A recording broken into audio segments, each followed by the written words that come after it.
নায়ব ভাসানী জনাব তুফাক ভাসানী।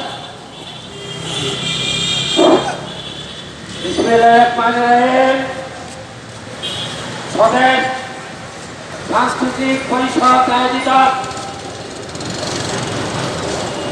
দুর্নীতি বিরোধী সমাবেশের সভাপতি সুপ্রিম কোর্টের সিনিয়র অ্যাডভোকেট গৌরচন্দ্র কর সহ উপস্থিত বিভিন্ন গুণীজন জাতীয় নেতৃবৃন্দ, আসসালামু আলাইকুম।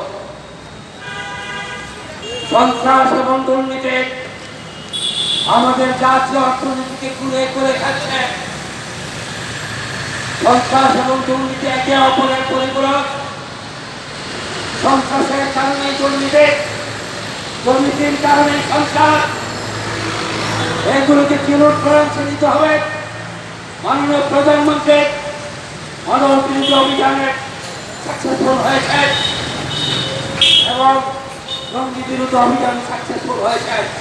আমি মনে করি এই সন্ত্রাস দুর্নীতির বিরুদ্ধে তিনি কৃতকার্য হবেন, তিনি ব্যস্ত হবেন না, এটাই স্বাভাবিক।